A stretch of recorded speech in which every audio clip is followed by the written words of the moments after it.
Aujourd'hui, on parle dilution. Puis quand on parle de dilution, on parle toujours d'une solution dans laquelle il y a déjà un soluté qui a été dissous. Dans cette solution-là, dans laquelle il y a un soluté, ce qu'on va faire, c'est qu'on va tout simplement ajouter du solvant. On appelle ça dilution puisque la concentration va devenir de moins en moins importante. L'idée générale, ce qu'il faut comprendre, c'est que du point A au point B, qu'on commence avec une solution avec une certaine concentration, qu'on ajoute du solvant dedans, ce qu'il faut comprendre, c'est que le soluté, lui, à l'intérieur, ne va pas être changé, ne va pas être modifié. On se rappelle que lorsqu'on a besoin de trouver un soluté dans une concentration, souvent, ça va être quelque chose comme ceci qu'on va avoir comme concentration. Et comme la masse de notre soluté ne va pas changer, on se retrouve donc avec une situation où si on isole le M, on se retrouve avec C fois V. Comme la masse ne va pas changer du début à la fin de la dilution, ça fait en sorte que C fois V du départ va être égal au C fois V à la toute fin, donc de notre solution finale. Comme on a deux fois les mêmes unités, c'est pour ça qu'on va avoir mis 1 au départ et le 2 en indice pour la solution finale. Donc, C1, V1 est égal à C2, V2. Donc, notre concentration fois notre volume va être égal à la concentration fois le volume de la fin. On peut aussi comprendre que dans toutes les situations, puisqu'on ajoute du solvant, on va avoir au départ une certaine concentration et un volume connu, mais à la fin, notre concentration, c'est sûr qu'elle va descendre puisqu'on ajoute un liquide, donc le soluté va être réparti sur un plus grand volume.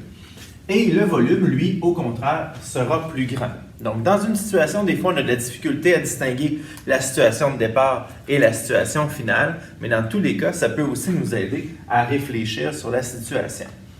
Deuxième formule que vous aurez parfois besoin, c'est des fois, on a besoin d'un volume ajouté. Donc, on ne veut pas nécessairement savoir c'est quoi notre volume de départ ou c'est quoi notre volume final. Ce qu'on veut avoir, c'est le volume qu'on a dû ajouter à notre volume initial pour obtenir le volume final.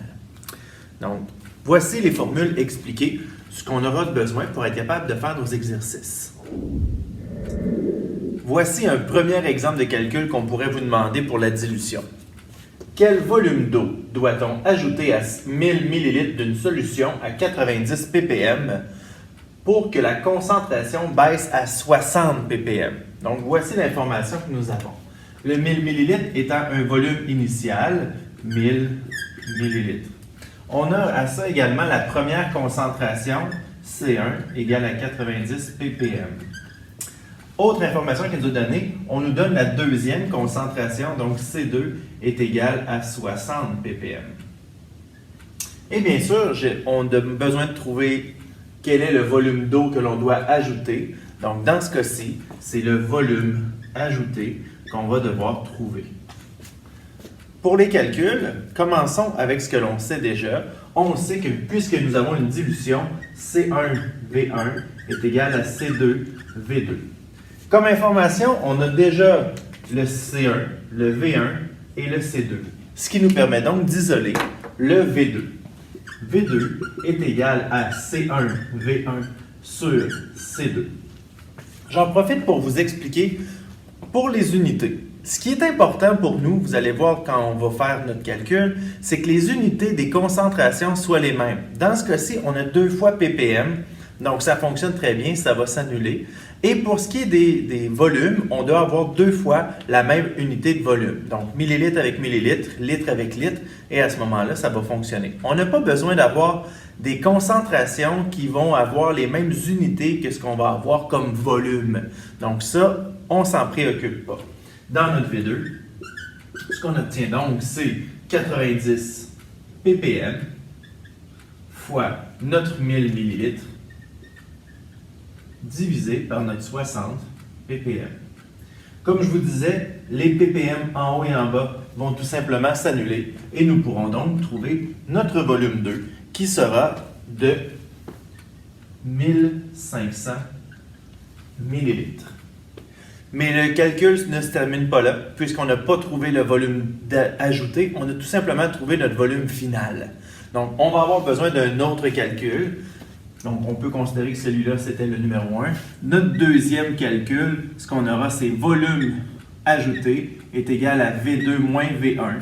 Donc, notre volume d'eau ajouté est égal à 1500 ml moins le 1000 ml d'eau qu'on avait au départ pour avoir donc ajouté 500 ml à notre solution de départ. Essayons une deuxième question. Quelle concentration obtient-on en ajoutant 400 ml d'eau à 600 ml d'une solution à 1,6 mol par litre? On commence par sortir nos données. Donc, ces trois données qui nous ont fournies, on parle d'ajouter 400 ml d'eau. Donc, c'est un volume qui a été ajouté. Donc, VA, 400 ml. Ce qu'on a également, c'est qu'on ajoute ceci à une solution de 1,6 mol par litre. Donc, ça, c'est notre volume 1, égal à 600 ml. Avec une concentration 1 égale à 1,6 mol par litre. Donc, avec ces trois informations, ce qu'on peut découvrir ou ce qu'on a besoin de trouver, ce qu'il nous demande, c'est quelle est la concentration que l'on obtient. Donc, le V2, on pourra le trouver puisqu'il ne nous le donne pas, mais la question est la concentration 2 qui, elle, est inconnue. Par contre, ce qu'on peut déjà déterminer, c'est que puisque notre première concentration est en mol par litre, on peut déjà déterminer que notre dernière concentration sera également en mol par litre.